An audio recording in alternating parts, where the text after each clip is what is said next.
Hello everyone, I'm Aratrika Bhaumik and I welcome you all to LiveLaw. News of the recent gruesome murder of Shraddha Walkar by her live-in partner Aftab Ameen Poonawala has sent shockwaves across the country. According to reports, the couple had initially met on the dating app Bumble and had subsequently entered into a live-in relationship. After killing Shraddha Walkar, her partner had allegedly dismembered her body, hid it away and disposed it off over a period of time. This macabre murder tale has also brought to the forefront discourse on whether the law recognizes live-in relationships and also the legal rights available against intimate partner violence.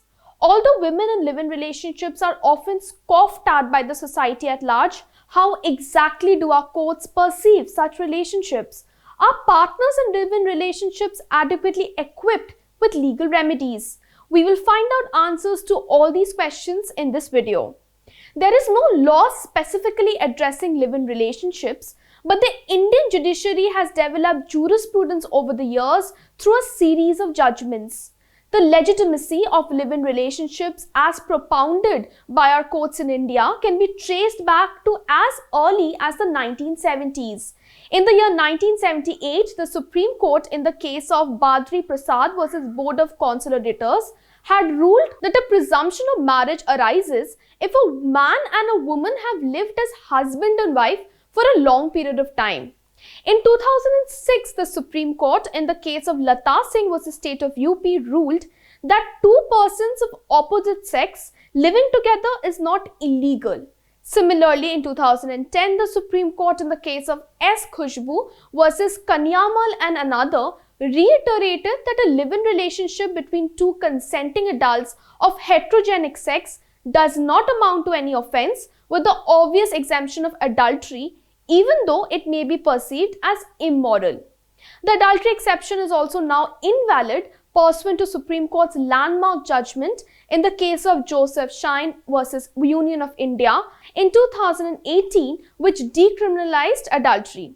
In 2010, the Supreme Court in the case of Veluswamy versus D. Pachaimal also laid down certain criteria, although not exhaustive, for live-in relationships to be legal, which are as follows. Number one, the couple must hold themselves out to society as being akin to spouses. Number two, they must be of legal age to marry. Number three, they must be otherwise qualified to enter into a legal marriage, including being unmarried. Number four, they must have voluntarily cohabited and held themselves out to the world as being akin to spouses for a significant period of time.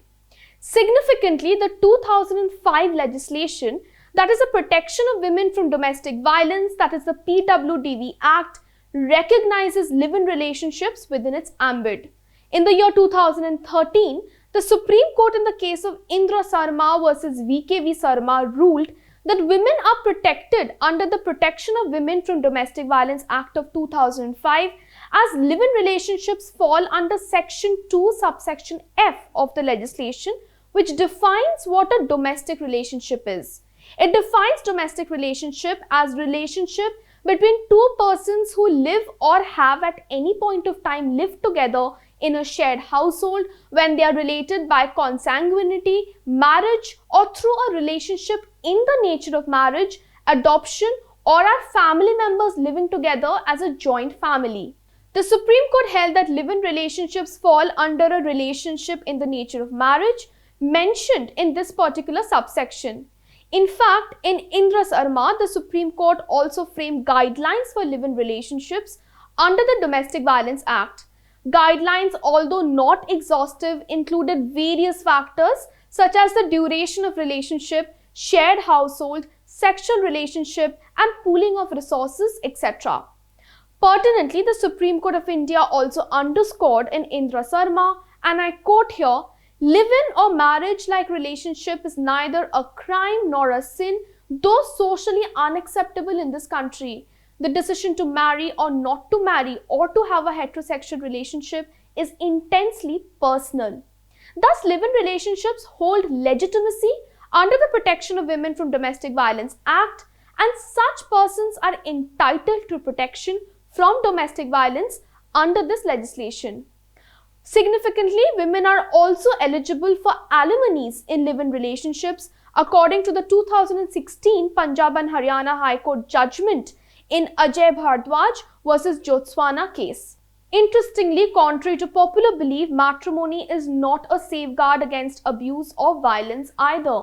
Back in 2014, a division bench of the Delhi High Court comprising Justices Pradeep Nandra Jog and Mukta Gupta, while addressing the phenomena of a large number of murders of women in their matrimonial homes, remarked that married women in India are safer on the street than in their matrimonial homes. Upholding the life imprisonment of a man convicted of killing his own wife, the division bench had even remarked, and I quote here, "Every 10th murder appeal we are hearing has the husband before us as the convicted accused. The victim is the wife and the place of the crime is the matrimonial house."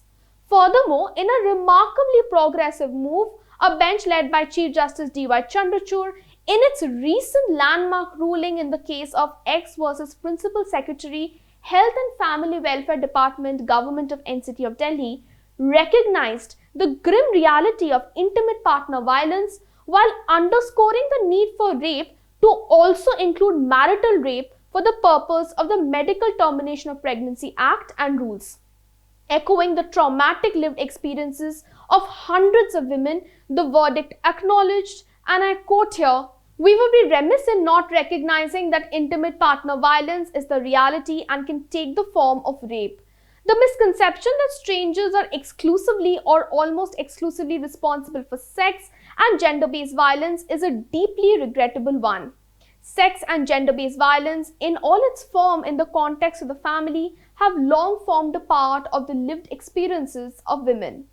Thus, the law recognizes live-in relationships and also intimate partner violence, thus curbing the need for women to be silenced into tolerating abuse at the hands of their partners." Thank you.